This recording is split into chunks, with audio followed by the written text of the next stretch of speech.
Who hasn't heard of the dodo? A cute, flightless bird, often described as somewhat stupid.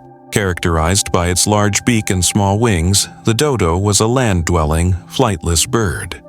For many years it lived on a small island in the Indian Ocean, but suddenly became extinct less than a century after its discovery. Have you ever wondered why the dodo went extinct so quickly? This time, we'll discuss facts about the dodo bird and what caused its extinction. The dodo, Raphus cucullatus, was an extinct bird endemic to the Indian Ocean island of Mauritius. It was one of 3 species in the family Raphidae, usually placed with pigeons in the order Columbiformes, but sometimes separated into a separate order, Raphiformes.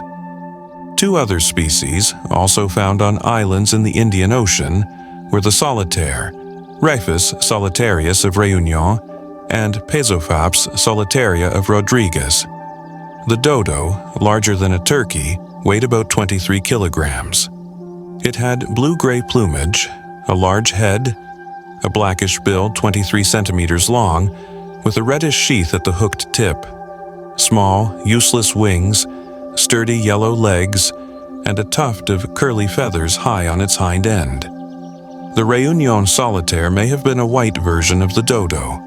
The Rodriguez solitaire was taller and slimmer, with a smaller head, a short bill without a heavy hook, and knobbed wings.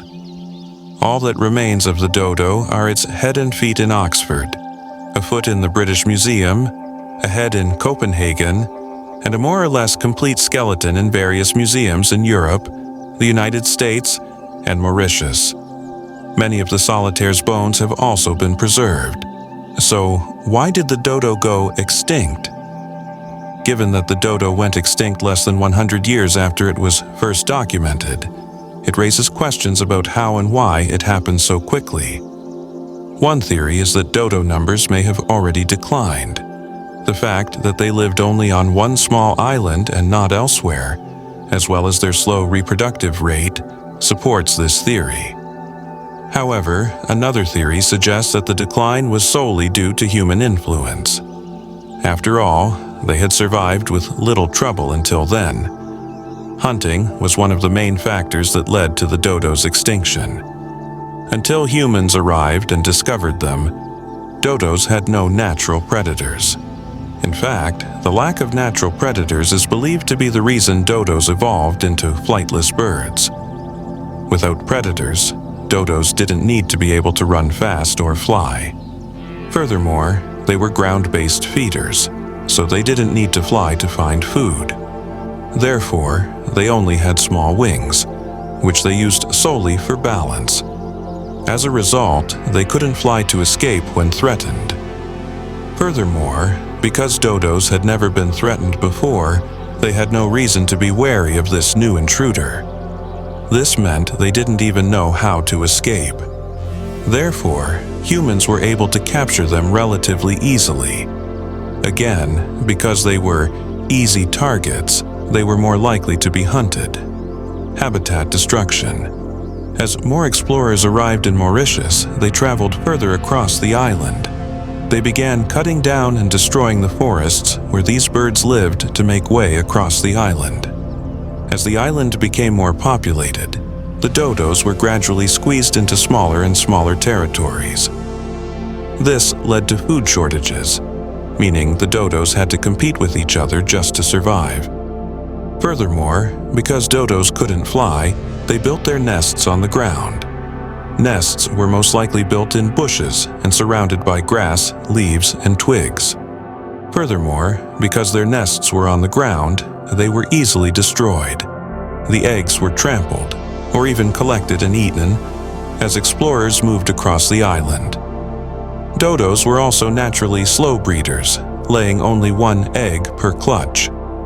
This meant that once that egg was destroyed, there was no chance of a chick being born until the female laid another clutch. And finally, there was the arrival of invasive species.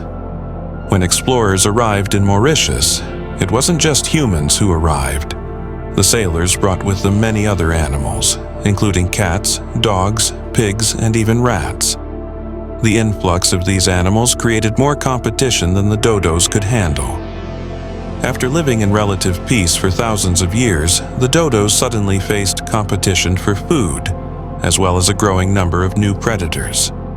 Once again, the arrival of new animals on the island contributed to the destruction of dodo nests and eggs. Furthermore, dodos once again lacked a natural fear of these new species. This made them highly vulnerable to predation by the new animals. While it's possible that dodos eventually learned to fear these intruders, they were still doomed, as their lack of usable wings prevented them from escaping. The extinction of these birds, after first being sighted by Portuguese sailors around 1507, was due to extermination by humans and their introduced animals. The dodo became extinct in 1681, the Réunion solitaire in 1746, and the Rodriguez solitaire around 1790. The dodo is often cited as one of the most famous examples of human-caused extinction, and also serves as a symbol of obsolescence against human technological progress. Thus, the extinction of the dodo can be a lesson for us to always preserve nature so that our children and grandchildren can enjoy the beauty and diversity of its flora and fauna. Thank you for watching until the end. Please feel free to discuss your experiences in the comments section. Hopefully, after watching this video, you will have more insight and won't be easily fooled by claims of snakes tens of meters long. If you enjoyed this video, please click like and don't forget to subscribe. See you in the next video.